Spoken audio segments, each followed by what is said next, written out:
In this, we're going to look at just some of the basic principles to help lead a little bit of a healthier life, but also to aid performance.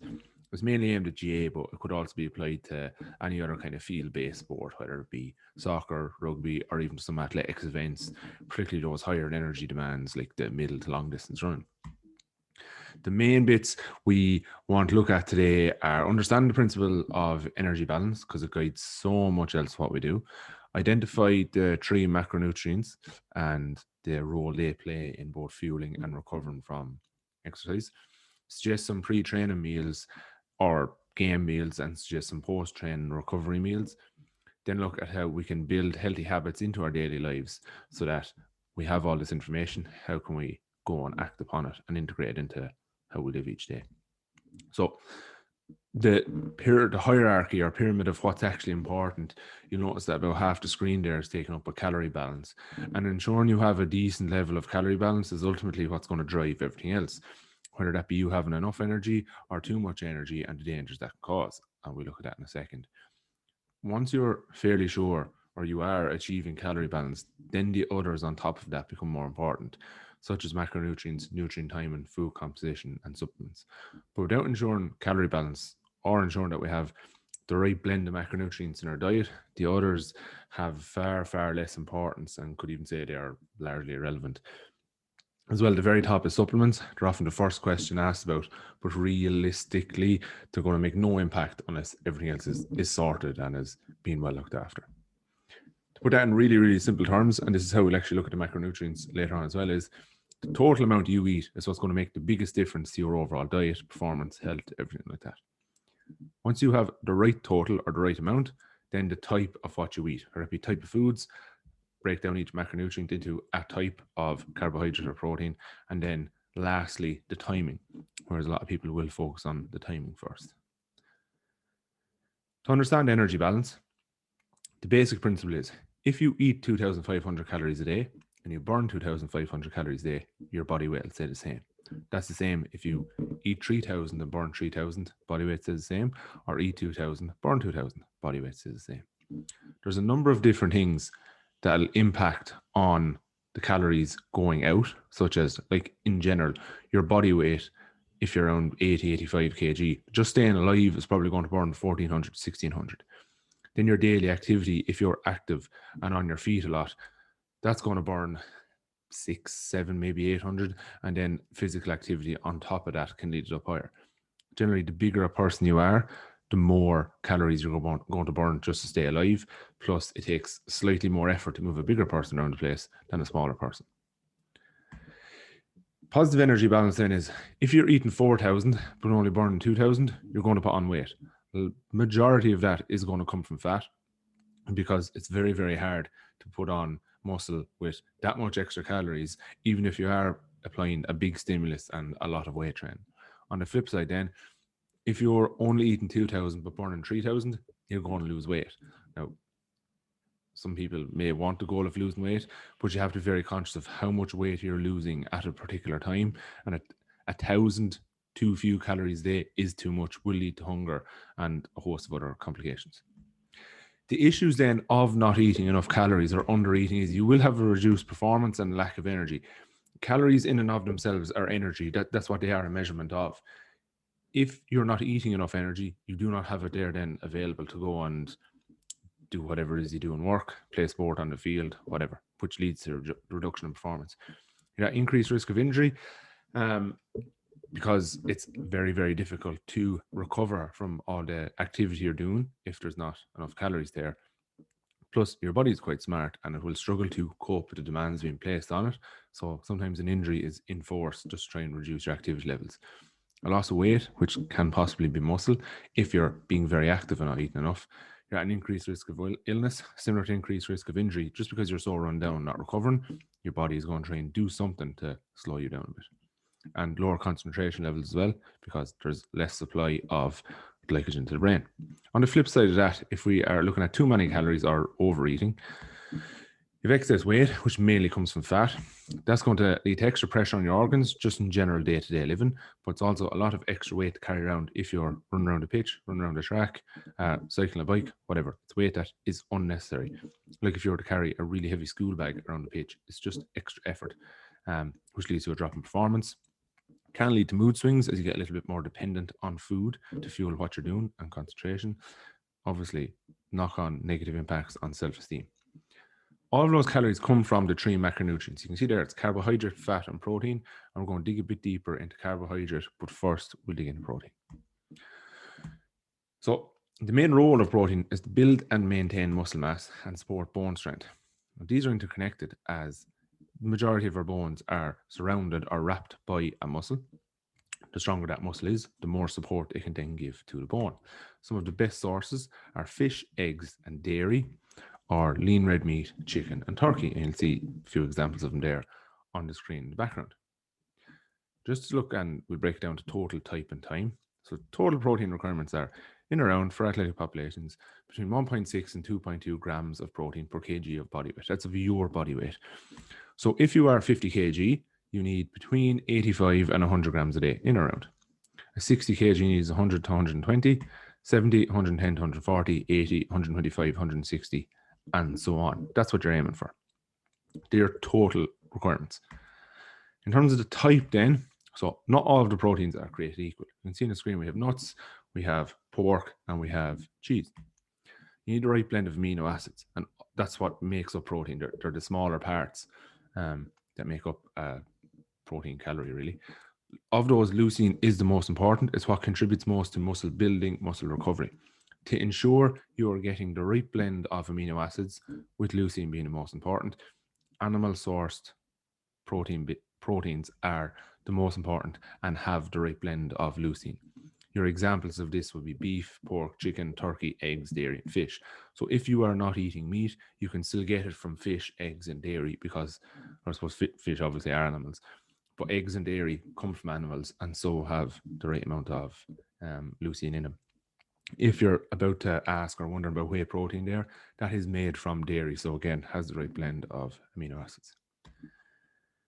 In terms of timing then, often people will be really focused on that protein shake straight after the gym or straight after training, but realistically, it's more important to have protein more evenly spaced throughout your day. So it breaks down protein really slowly across the day. It's not something that's, well, it gets into your blood reasonably quickly, but takes a long time for it to be fully broken down and get out to all the muscles. So timing around exercise isn't particularly important. It's more important that we have evenly spaced portions of protein throughout the whole day and not just around our exercise. It is recommended that you have a serving of protein because you've probably gone the longest without a serving there, because you've been asleep for hopefully at least 8 hours, and then you may not have eaten for a couple of hours before you went to bed either. So that's why it's important to include a portion when you get up in the morning reasonably straight away. We're just going to look at 2 examples here now, option A and option B. Both have the same amount of protein across the day, but we'll just look at how evenly the portions are spaced out. So for breakfast, we have a bowl of cereal and either a glass of juice or a smoothie. We're getting 10 grams. Lunchtime, we have a bowl of soup and some brown bread, 12 grams there. Being a bit generous with 12 grams, but we'll say we are. A snack then with some peanut butter and brown bread and banana on top, 11 grams. Then post-gym, you've had a really good session. You're having 2 scoops of whey and mix it up with milk. Then you come home because you're an absolute beast. You're having a full chicken. So that's 60 grams just after gym and 65 grams with dinner. In total, that's 158. So if you're around an 80 kg player, you're getting more or less the right amount that you need, but maybe not so evenly spaced. The next example, we look at how getting the same amount, but it's a little more evenly spaced. So for breakfast, we have an omelette and there's some ham on that one. You can have a tomato, cheese, chicken, tomatoes, mushrooms, whatever you like.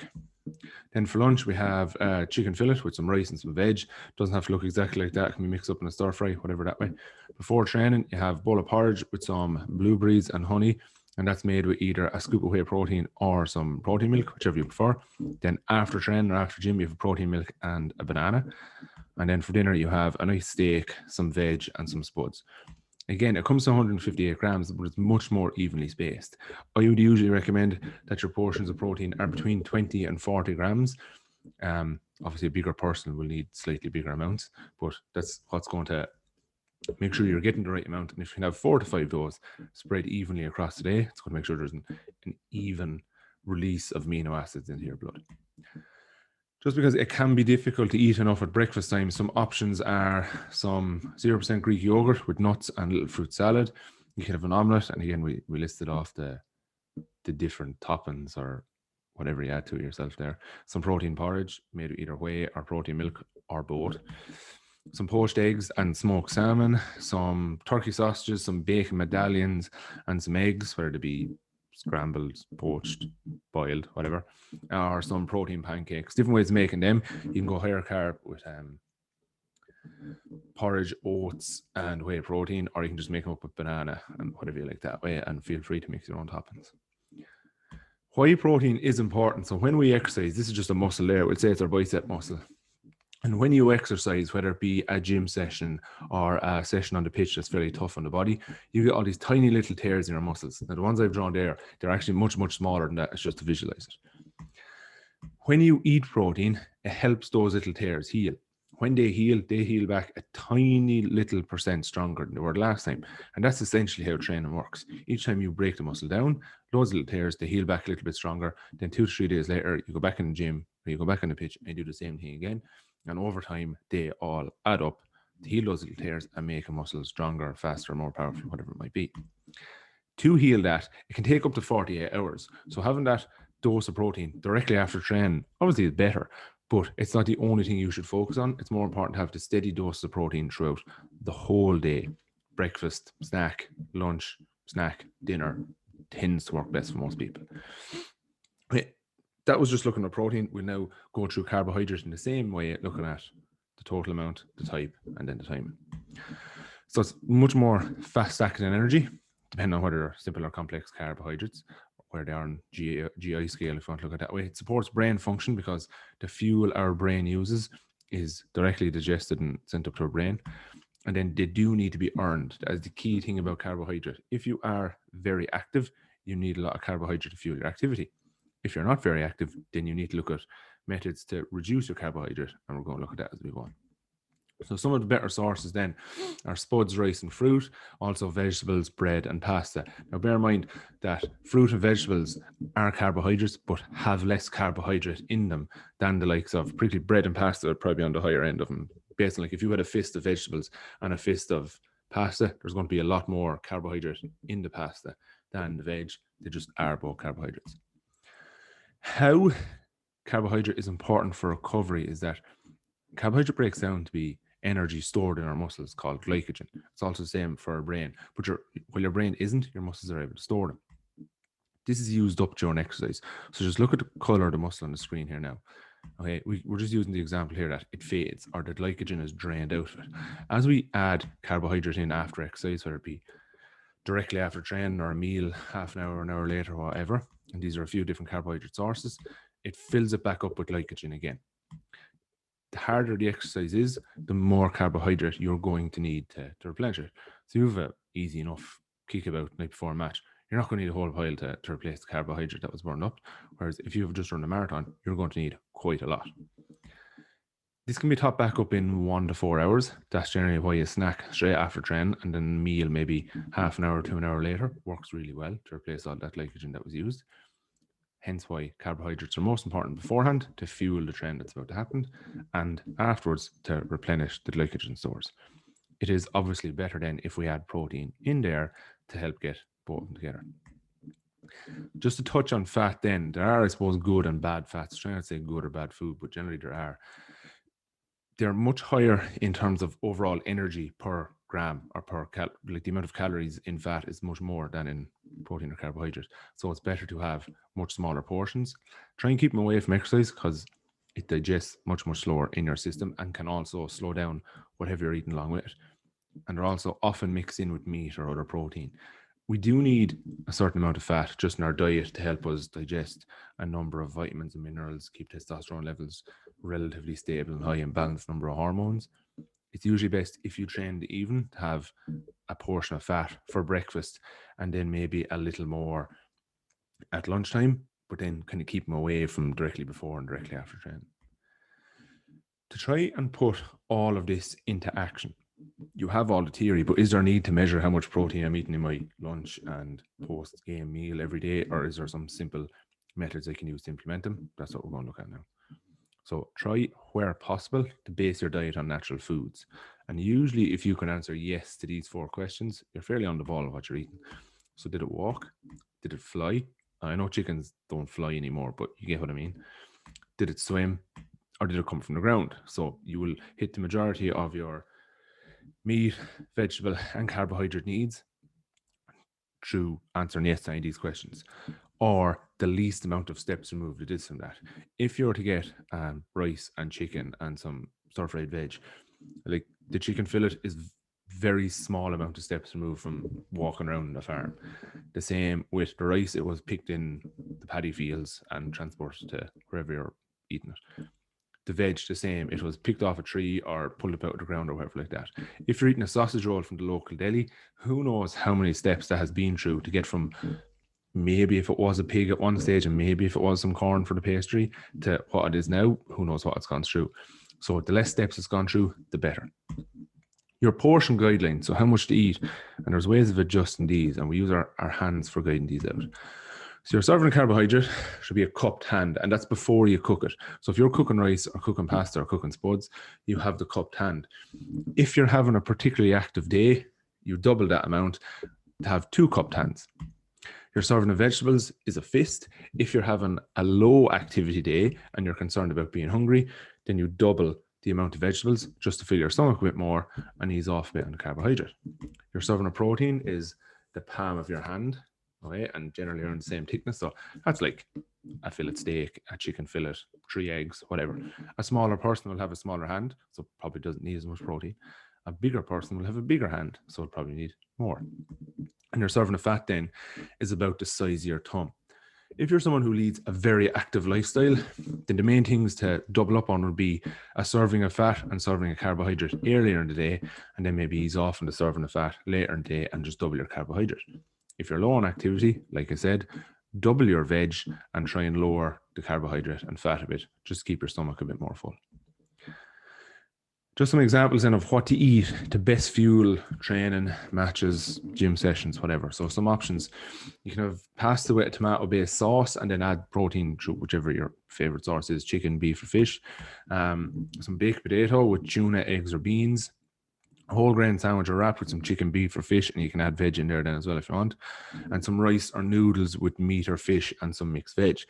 These will be that bit higher in fiber, such as the whole grain sandwich, the adding in the mixed veg or like that. Fiber is also very important for our digestion, but can be slow to digest. But 3 to 4 hours should be fine. As we get a little bit closer, then it's okay to start adding in some sugar. Like I know sugar is often demonized, but to fuel high intensity exercise, sugar can be used really, really well. Just try and ensure you're using it for that and not just all the time. So some options would be some low-fat yogurt and some fresh fruit. A cereal bar or granola bar, they're generally not the healthiest of snacks, but as something before exercise with relatively high levels of sugar, they can be great to fuel that and are quick to digest. Some cereal and low-fat milk, again, as a breakfast option, cereal is not great, but as a snack before training, it can be excellent. Or a rice cake with some Nutella and banana, again, very quick to digest and provides a bit of sugar there to give you that boost of energy, nice and light on the stomach. If you train in the morning, it can be quite difficult to get food there. I wouldn't actually, this is the one time I would ease off a little bit on protein if you're, obviously it's better to get up a decent amount of time beforehand, but if you don't, then some toast with jam or honey, or some cereal and low-fat milk, or 2 pieces of fruit.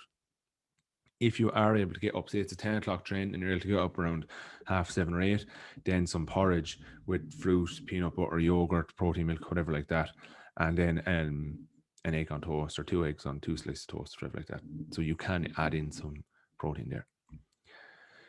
The 2 most popular times for games are generally a 7 o'clock Saturday evening or 3 o'clock Sunday, or in or around those. You can obviously adjust the 7 o'clock Saturday, 7 o'clock Friday. But we want to fuel up quite well in advance of these games. So here's just some suggested eating for those. So you would start Friday evening to load up, generally kind of 36 hours beforehand to get the extra food in. So Friday evening, you have a big pasta bolognese, some chicken and wedges, or fish and baby potatoes. And then a high carb snack of either toast, a bowl of cereal, or some rice cakes directly before bed. Saturday morning, then you have some poached eggs on toast, or a bowl of porridge, or your overnight oats are made from the night before. Then at lunchtime, chicken and spuds, or soup and brown bread, or a tuna salad with brown bread, couscous, mix in some rice, some noodles, whatever you like there. Then coming up to the game, so a chicken sandwich, a ham wrap, or eggs, beans on toast, whichever you prefer. Or if you prefer to eat healthier or heavier, earlier in the day, and then have a lighter snack coming up to game time based on getting nervous or whatever. Some of the light snack options then would be some porridge or some fruit, some whey protein mixed in with that, some cereal, no fat milk or a granola bar.